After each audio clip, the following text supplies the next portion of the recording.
Corona की जंग। साल 2019 खत्म होने को था। दुनिया अपनी रोजमर्रा की जिंदगी में मशगूल थी। भारत के एक छोटे से जिले सरियापुर के गांव रामपुरा में भी सब कुछ सामान्य था। लोग खेतों में काम करते, बच्चे स्कूल जाते और शाम को चौराहे पर चाय की दुकान पर बैठकर राजनीति, खेती और मौसम की बातें होती थीं। लेकिन इसी दौरान एक अनदेखा खतरा दुनिया के दूसरे हिस्सों में धीरे धीरे फैल रहा था। लोगों को अंदाजा भी नहीं था कि यह वायरस आने वाले महीनों में दुनिया की तस्वीर बदल देगा। रामपुरा के लोग टीवी पर खबरें तो सुनते थे, पर उन्हें लगता था कि वह बीमारी किसी दूर देश की बात है, उनका गांव इससे कहाँ प्रभावित होगा। लेकिन जिंदगी हमेशा हमारी सोच के हिसाब से नहीं चलती। जनवरी 2020, सरकार ने एक नई बीमारी कोरोना वायरस के बारे में सतर्क रहने को कहा। गांव के स्वास्थ्य केंद्र के डॉक्टर अरविंद ने भी लोगों को थोड़ी सावधानियां बतानी शुरू की, मास्क पहनना, हाथ धोना, भीड़ से बचना। पर गांव वालों को ये सब मजाक लगता था। अरे डॉक्टर साहब, ये शहर की बीमारी होगी, यहाँ क्या आएगी, हम तो रोज मिट्टी पानी में रहते हैं, हमें क्या होने वाला है। डॉक्टर अरविंद समझाते रहे, पर उनकी बात कोई गंभीरता से नहीं ले रहा था। मार्च 2020, अचानक पूरे देश में लॉकडाउन का ऐलान हुआ। हजारों मजदूर, छात्र और कर्मचारी बड़े शहरों से अपने अपने गांव लौटने लगे। रामपुरा में भी लगभग 50 लोग लौटे, उनमें किसान का बेटा शिवा, ऑटो ड्राइवर सलीम और कॉलेज स्टूडेंट नेहा शामिल थे। सरकार ने कहा था कि लौटने वाले लोग 14 दिन क्वारंटीन में रहें, लेकिन गांव में इसकी व्यवस्था ठीक से नहीं थी। डॉक्टर अरविंद ने गांव की पंचायत से कहा, कृपया जो लोग शहर से लौटे हैं, उनकी जांच और क्वारंटीन जरूरी है। ये बीमारी मजाक नहीं है।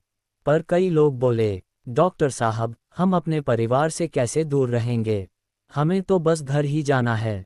कुछ ने नियम माने, कुछ ने नहीं, और यहीं से कहानी का मोड़ शुरू हुआ। एक हफ्ते बाद शिवा की तबीयत बिगड़ने लगी, खांसी, तेज बुखार, सांस लेने में दिक्कत। पहले तो उसने इसे सामान्य सर्दी समझा, पर हालत बिगड़ती गई। डॉक्टर अरविंद ने तुरंत सैंपल भेजा। 2 दिन बाद रिपोर्ट आई, शिवा कोरोना पॉजिटिव। गांव में हड़कंप मच गया। कल तक जो लोग मजाक उड़ा रहे थे, अब डर से उनके चेहरे पीले पड़ गए। शिवा के परिवार को आइसोलेशन में रखा गया। गांव में अफवाहें फैलने लगीं, कोरोना आ गया है, अब तो पूरा गांव खत्म हो जाएगा। शिवा शहर से बीमारी ले आया। लोग दूरी बनाने लगे, कई ने तो शिवा के परिवार से बात करना भी बंद कर दिया। अफवाहों का ऐसा माहौल था कि लोगों ने एक दूसरे से मिलना जुलना तक कम कर दिया। कुछ लोग तो इतनी दूर चले जाते जैसे सामने सांप खड़ा हो। शिवा की मां घर के बाहर बैठकर रोती रहीं, हमारा बेटा जानबूझकर बीमारी थोड़ी लाया, लोगों ने तो हमसे बात करना भी छोड़ दिया। डॉक्टर अरविंद कोशिश करते कि लोगों को समझाएं, ये बीमारी किसी की गलती नहीं है, संक्रमित लोगों के साथ दुर्व्यवहार न करें। पर गांव के कुछ लोग सुनने को तैयार नहीं थे। गांव सील हो गया, आवाजाही बंद, किसान खेतों तक नहीं जा पा रहे थे, छोटे दुकानदारों की दुकानें बंद हो गईं। गांव पर जैसे सन्नाटा उतर आया हो। इसी बीच पटेल जी का बेटा राजू, जो शहर की कंपनी में काम करता था, वह भी बीमार पड़ गया। बुखार और बदन दर्द, लोग डर गए, ये भी कोरोना हुआ क्या। डॉक्टर ने जांच की और रिपोर्ट इंतजार में सभी की सांस अटकी रही। रिपोर्ट पॉजिटिव आई। अब गांव वालों को असलियत का एहसास होने लगा, ये बीमारी किसी को भी हो सकती है। डॉक्टर अरविंद, नर्स रेखा और स्वास्थ्य केंद्र का छोटा स्टाफ, मात्र 5 लोग गांव को संभालने में जुट गए। दिन रात डोर टू डोर सर्वे, दवाइयां, टेस्टिंग, वे खुद खतरे में थे, पर पीछे हटना विकल्प नहीं था। रेखा के परिवार वाले कहते, मत जाओ रोज उन लोगों के पास, तुम भी बीमार पड़ जाओगी। पर रेखा का जवाब होता, अगर हम ही डर कर घर बैठ जाएंगे तो इन गरीब गांव वालों का क्या होगा। उनके त्याग ने गांव में लोगों के मन का डर थोड़ा कम किया। 2 हफ्तों के इलाज और डॉक्टरों की मेहनत से शिवा पूरी तरह ठीक हो गया। जब वह अस्पताल से बाहर आया तो उसकी आंखों में खुशी के आंसू थे। गांव में इस खबर से राहत की लहर दौड़ गई। शिवा ने कहा, मेरे साथ बुरा व्यवहार करने वाले सबको मैं माफ करता हूं, अब हमें मिलकर इस बीमारी का सामना करना है। उसके ये शब्द कई लोगों के दिलों को पिघला गए। अब पंचायत और युवाओं ने मिलकर गांव की सुरक्षा की जिम्मेदारी उठाई। दवा किट बांटी गईं, घर घर थर्मल स्कैनिंग हुई, मास्क और साबुन मुफ्त बांटे गए, क्वारंटीन सेंटर बनाया गया, रोज जरूरतमंद परिवारों को राशन पहुंचाया जाने लगा। गांव के 3 युवक रामू, इमरान और नेहा ने मिलकर एक टीम बनाई जो बुजुर्गों को दवा और घर का सामान पहुंचाती। लोग समझने लगे कि डर से नहीं, सिर्फ सावधानी, एकता और हिम्मत से कोरोना को हराया जा सकता है। 2021 में कोरोना की दूसरी लहर ने पूरे देश को हिला दिया। सरयापुर और रामपुरा भी इससे नहीं बचा।